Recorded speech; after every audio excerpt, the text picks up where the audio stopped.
Very good morning to all. So நம்ம எதுனா SRP, so state recruitment bureau மூலியமாக நேற்று தினம் நடந்த தேர்வுகளை பொறுத்தளவுக்கு வந்து பார்த்திங்கன்னா நமக்கு சென்னையில் வந்து நடந்தது.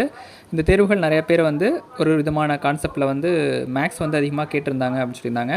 கிட்டத்தட்ட வந்து 68 கேள்விகள் டோட்டலாக வந்து நம்பர் ஆஃப் அந்த ஆப்டிடியூட் ரீசனிங் எல்லாம் சேர்த்து வந்து பார்த்திங்கன்னா 68 கேள்விகள் கணித பாடப்பிரிவுலையும், கோஆப்ரேட்டிவ் சப்ஜெக்டில் 68 கேள்விகளும், தமிழில் ஒரு 14 கேள்வியும், இந்த மாதிரி ஒரு செட் ஆஃப் வேல வந்து கொஷின்ஸ் வந்து எடுத்திருக்காங்க.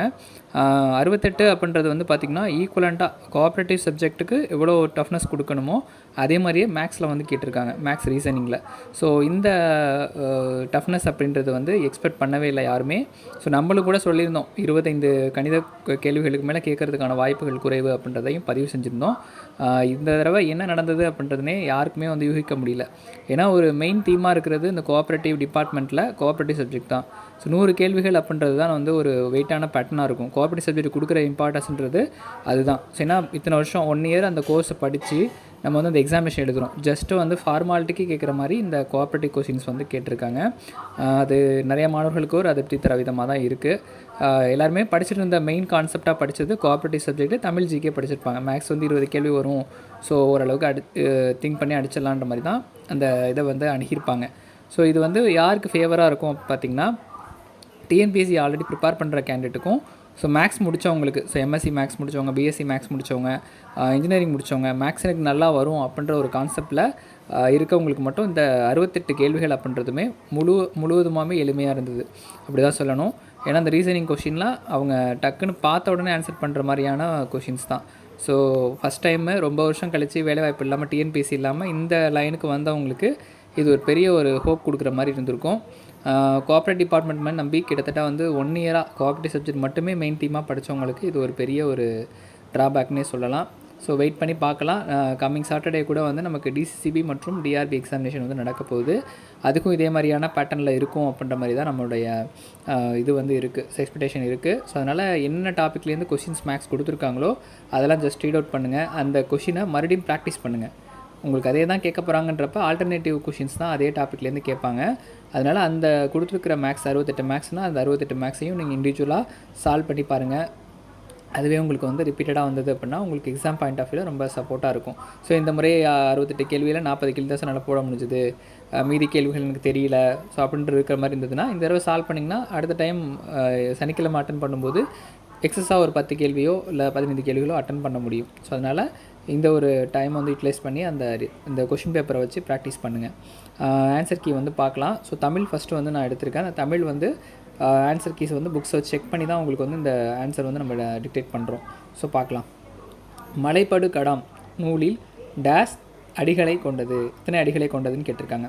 ஆப்ஷன் சி 583 தான் சரியான விடை. திங்கள் ஞாயிறு மலை என இயற்கையை வாழ்த்துவதாக அமைந்த நூல் என்ன அப்படின்னு பார்த்திங்கன்னா சிலப்பதிகாரம். ஸோ ஆப்ஷன் டி வந்து சிலப்பதிகாரம். அகம்புறம் என்னும் பிரிவுகளில் முதலில் குறிப்பிடப்பட்டுள்ள நூல் என்ன அப்படின்னு சொல்லி கேட்டிருக்காங்க. ஸோ இது வந்து ஆப்ஷன் சி தொல்காப்பியம். உலக தமிழ் சங்கம் எப்போது திறக்கப்பட்டது? ஸோ என்ன கேட்டிருக்காங்கன்றத கொஷின் அண்டர்ஸ்டாண்ட் பண்ணிவிட்டு நீங்கள் அட்டன் பண்ண அந்த கொஷினை. உலக தமிழ் சங்கம் எப்போது திறக்கப்பட்டதுன்னு கேட்டிருக்காங்க. So 2016 option C. இளம்பகம் என்னும் உட்பிரிவுகளை கொண்ட நூல் வந்து பார்த்திங்க அப்படின்னா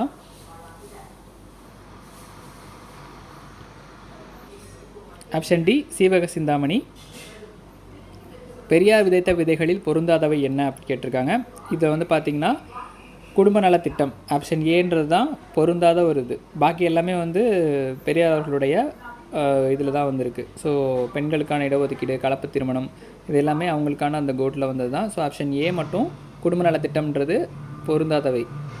சங்கம் என்னும் சொல் எந்த அர்த்தத்தில் பயன்படுகிறதுன்னு பார்த்தீங்கன்னா கூடுகை. ஸோ சங்கம் அப்படின்றது வந்து கூடுகை. Option A. காஞ்சி காண்டம் பாடல் யாருடையது பார்த்திங்கன்னா சேக்கிலார். Option C Sekkizhar. பிரபஞ்சம் குறித்த விழிப்புணர்வு எதன் மூலம் ஏற்படுகிறது? பிரபஞ்சம் குறித்த விழிப்புணர்வு வந்து பார்த்திங்கன்னா ஆப்ஷன் ஏ அறிவியல். ஸோ அறிவியல் இது மூலியமாக தான் இந்த விழிப்புணர்வு, பிரபஞ்சம் குறித்த விழிப்புணர்வு வந்து நமக்கு தெரிய வந்தது. ஸோ ஆப்ஷன் ஏ அறிவியல். கூரிய கொம்புகளும் சிலிர்த்த திமிழ்களும் கொண்ட 3 எருதுகளை பலர் விரட்டுவது போன்ற பண்டைய ஓவியம் எங்கு காணப்படுகிறது? பார்த்திங்கன்னா ஆப்ஷன் ஏ கரிக்கையூர். காக்கை குத்தன் கூழழகு இதன் பொருள் என்ன? ஸோ அந்த காக்கை குத்தன் கூழழகு அப்படின்றது வந்து பார்த்திங்கன்னா அந்த ஒரு பழமொழி ஒன்று இருக்குது. காக்கைக்கும் தன் குஞ்சு பொன் குஞ்சுன்னு சொல்லுவாங்க. இந்த கூழ் அப்படின்றது அதனுடைய காகத்தினுடைய இதை தான் சொல்லுது. ஸோ அப்படி பார்க்கும்போது தன்னை உயர்த்தி பார்ப்பது, ஆப்ஷன் பி அப்படின்றது தான் சரியான விடை. திருக்குறள் முதலில் அச்சிடப்பட்ட ஆண்டு? ஸோ 1812. வாழ்க்கைக்கு உரிய கல்வி என்ற தலைப்பில் இடம்பெற்றுள்ளது யாரை பற்றியதுன்னு சொல்லி கேட்டிருக்காங்க. பாடல் இடம்பெற்றுள்ளது யாரை பற்றியதுன்னு பார்த்திங்கன்னா இதுக்கு ஆப்ஷன் சி திருவள்ளுவர். கம்பராமாயணத்தில் கணவனுடன் நாடு கடத்தலில் உடன் செல்லும் அர்ப்பணிப்பு மிக்க மனைவியாக யார் சித்தரிக்கப்படுகிறார் பார்த்திங்கன்னா சி, ஆப்ஷன் சி சீத்தை. தேவரணையர் கயவர் அருவந்தம் மேவன செய்தொழுக லான்னு சொல்லி இந்த ஒரு அணியை வந்து கொடுத்துருக்காங்க. திருக்குறள் வரி இந்த வரிகளை வந்து பார்த்திங்கன்னா ஒருத்தரை வந்து புகழ்ந்து சொல்கிற மாதிரி இருக்குது. ஸோ வஞ்ச புகழ்ச்சி அணியில் ஒருத்தவங்களை உயர்த்தி சொல்லி தாழ்த்தி பேசுகிற மாதிரியான ஒரு இது வந்து கொடுத்துருக்காங்க. ஸோ இது இடம்பெற்றுள்ள அணி வந்து பார்த்திங்கன்னா ஆப்ஷன் பி வஞ்ச புகழ்ச்சி அணி. வெறியி. ஸோ அந்த ஈன்னு முடிஞ்சாலே நமக்கு தெரியும் டேரெக்டாகவே சொல்லிசை அளபடை, ஆப்ஷன் ஏ சொல்லிசை அளபடை. ஒரு ஈ தளி இதெல்லாம் வந்தாலே சொல்லிசை அளபடை, டேரெக்டாக நீங்கள் ஆப்ஷன்ஸ் வந்து சூஸ் பண்ணிடலாம். வாழ்க்கையில் அடிப்படை தேவைகளுக்கு அடுத்த இடம் அலங்கார பொருள்களுக்கு போக்கிய பொருள்களுக்கும் தரப்படும் நிலை மாறி புத்தக சாலைக்கு அந்த இடம் தரப்பட வேண்டும் என்று கூறியவர் யாருன்னு பார்த்திங்கன்னா பேரறிஞர் அண்ணா. ஸோ ஆப்ஷன் சி அறிஞர் அண்ணா அவர்கள் தான். ஸோ இந்த தமிழில் வந்து பார்த்திங்க அப்படின்னா ஒரு 16 கேள்விகள் அப்படின்றது வந்து கேட்டிருக்காங்க.